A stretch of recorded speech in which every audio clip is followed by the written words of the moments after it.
Hi master, welcome to Bigg Boss Telugu season 8 pre voting results evening. Morning pre voting results already చేసుకున్నాం కదా. Morning పోల్లో obviously అప్పటికప్పుడు nomination list వచ్చింది కాబట్టి ఇమీడియట్గా పార్టిసిపేట్ చేసిన ఓటింగ్ మెంబర్స్ చాలా తక్కువ మంది ఉంటారు. ఇప్పుడు ఎక్కువ మంది ఉంటారు కాబట్టి ఆబ్వియస్లీ ఇంకొంచెం ఎక్కువ క్లారిటీ వచ్చే అవకాశం ఉంటుంది, ఎవరి పొజిషన్ ఏంటి, ఎవరి సత్తా ఏంటి అనేది. సో వీడియో మొత్తం చూస్తే కంప్లీట్ డీటెయిల్గా అయితే మీకు అర్థమవుతుంది. నామినేషన్ లిస్ట్ గురించి ఆల్రెడీ మార్నింగ్ మన డీటెయిల్ అనాలిసిస్ అనేది చేసుకున్నాం, ఎవరు వెళ్ళే ఛాన్స్ ఉంది అన్నట్టుగా. సో ఆ వీడియో చూడడం వల్ల ఉంటే అది కూడా చూడండి. అండ్ ఇప్పుడు మళ్ళీ ప్రీ ఓటింగ్ రిజల్ట్స్ ఈవినింగ్లో భాగంగా ఎక్కువ మంది పార్టిసిపేట్ చేశారు కాబట్టి ఇంకెక్కువ క్లారిటీ వచ్చే అవకాశం అయితే ఈ వీడియోలో ఉంది. సో వీడియో మొత్తం చూడండి, స్కిప్ చేయకుండా కంప్లీట్లీ క్లారిటీ వచ్చే అవకాశం అయితే డౌట్ లేకుండా ఉంటుంది. అండ్ ఫస్ట్ పొజిషన్లో యాజ్ యూజువల్గా విష్ణుప్రియ కంటిన్యూ అవుతుంది with massive voting. Around 26-28% voting అనేది విష్ణుప్రియకు ఆల్మోస్ట్ ప్రతి పోల్లో, అన్అఫీషియల్ ప్రతి పోల్లో కూడా తనకి రీజనబుల్ ఓటింగ్ అరౌండ్ 26 కాదు 25-28 ఆ రేంజ్ ఓటింగ్ అయితే కంటిన్యూస్గా జరుగుతూనే ఉంది. సో ఏ పోల్లో చూసుకున్నా విష్ణుప్రియ అన్డౌటెడ్లీ. మేబీ నిఖిల్ ఉంటే డెఫినెట్లీ నిఖిల్కి ఎక్కువ ఉండేది. నిఖిల్ ఈ వీక్ నామినేషన్స్లో లేడు కాబట్టి విష్ణుప్రియ అలాగే కంటిన్యూ అవుతుంది టాప్ ఓటింగ్తో. 25-28 ఆ రేంజ్ ఓటింగ్ అయితే తనకు పడుతుంది. అండ్ సెకండ్ మణికంఠ అలాగే కంటిన్యూ అవుతున్నాడు. Manikanta right from the first week కూడా తను అలాగే కన్సిస్టెంట్ ఓటింగ్ అనేది ఉంటూనే ఉంటుంది.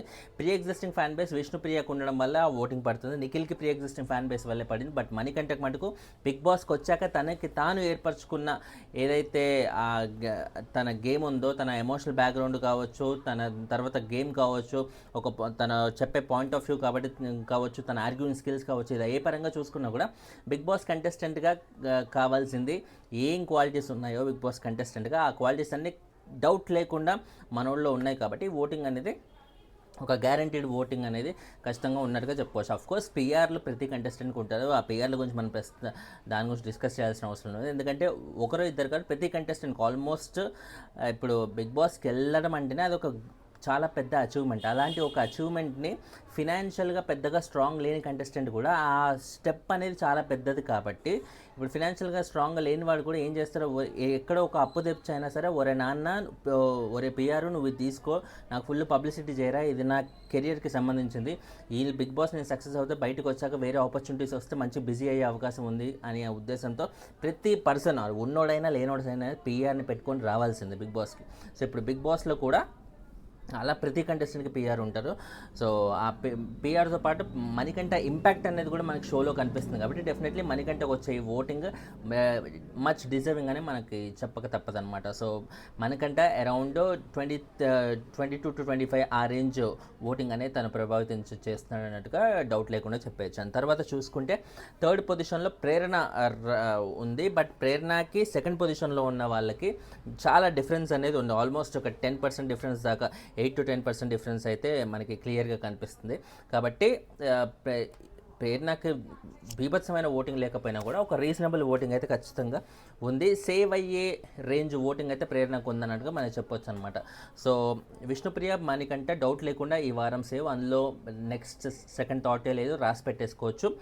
మిగిలిన 8 మెంబర్స్ నామినేషన్స్లో ఉంటే ఇద్దరు మాత్రమే ఖచ్చితంగా సేవ్ అని చెప్పగలిగే పరిస్థితి ప్రస్తుతం విష్ణుప్రియ అండ్ మణికంఠ మాత్రమే. మిగిలిన 6 డేంజర్ జోన్లోనో లేకపోతే చాలా తక్కువ ఓటింగ్తో ఉన్నారంటే సీజన్ ఎలా ఉంది, ఎలాంటి కంటెస్టెంట్స్ వచ్చారనేది మనం దీన్ని బట్టి అర్థం చేసుకోవచ్చు. బట్ ఒక్కొక్కసారి మనకు అనిపిస్తుంది అందరూ ఈక్వల్ రేంజ్ ఉంటేనే, అందరూ ఈక్వల్ ఫ్యాన్ ఫాలోయింగ్తో ఉంటేనే వాళ్ళ ప్రీ ఎగ్జిస్టింగ్ ఫ్యాన్ బేస్ వల్ల ఓట్లు కాకుండా బిగ్ బాస్లో వాళ్ళు ఏం చేశారో దాన్ని బట్టి ఓట్లు పడే అవకాశం ఉంటుంది. బట్ మనకు కూడా కావాల్సింది అదే కదా. ఎవరైనా కంటెస్టెంట్ నచ్చుతుండు అనుకున్నప్పుడు, బిగ్ బాస్లో వాళ్ళకి ఏం నచ్చుతున్నప్పుడు వాళ్ళకి ఓట్లు వేయాలనిపిస్తుంది. మనం ఓట్లు వేసినా లేకున్నా ఎలాగో ప్రీ ఎగ్జిస్టింగ్ ఫ్యాన్ ఫాలోయింగ్ ఉంది, ఇంకేముంది లేరా అనుకున్న వాళ్ళకి మనకి అలాంటి వాళ్ళ మీద మన కాన్సన్ట్రేషన్ పెద్దగా వెళ్ళదు కదా.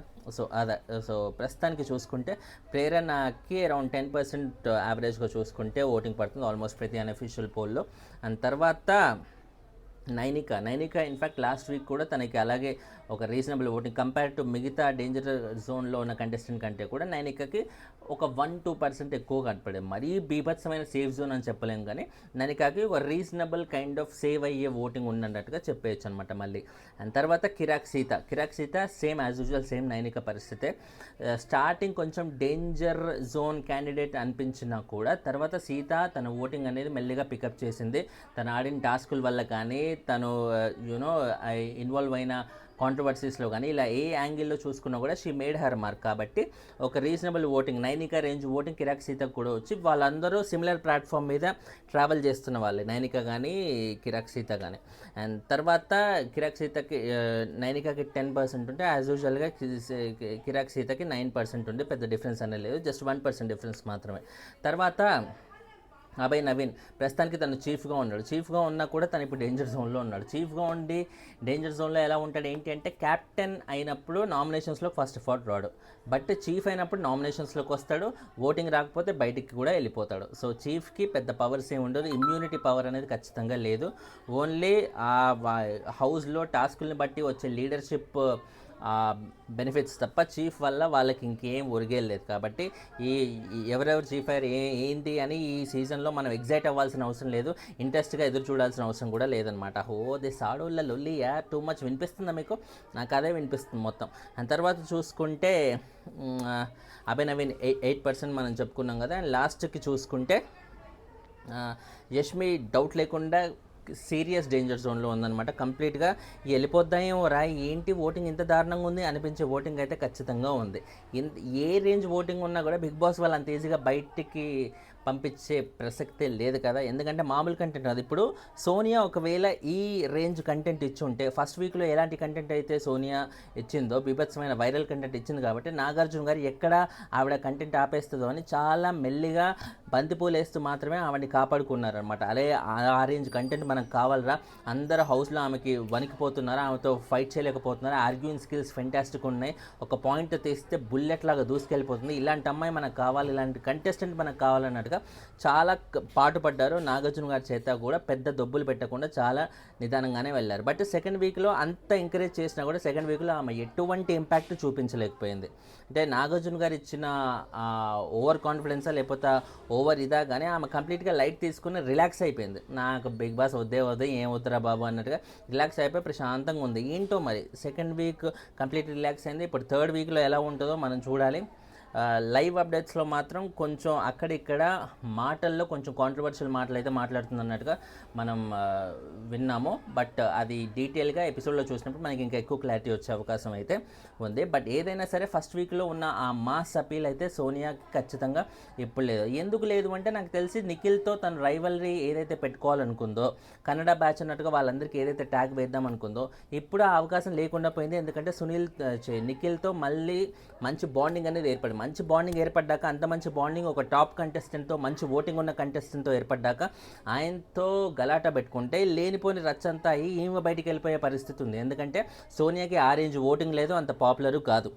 సో ఆమె కంప్లీట్గా లైట్ తీసుకుంది. నిఖిల్తో ఉంటే ఆ నిఖిల్ నామినేషన్స్లోని ప్రతి వీక్లో ఆడియన్స్ అందరు నాకు వేస్తారు. నిఖిల్ అంత పాపులర్ కాబట్టి ఆయన ఫ్యాండమ్ నాకు కూడా యూజ్ అయ్యి నన్ను కూడా ఇట్లా కరుణిస్తారు అన్నట్టుగా ఆ దీంట్లో అయితే వెళ్ళిపోయింది అనమాట ప్రస్తుతం. So Sonia has gone.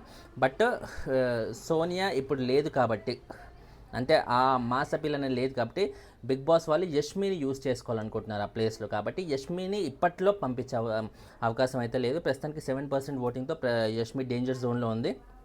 Prithvi last పొజిషన్లో అయితే ఉన్నాడు. సో పృథ్వీ కూడా సిమిలర్ ఓటింగ్ అనేది వస్తుంది, 7% ఈచ్.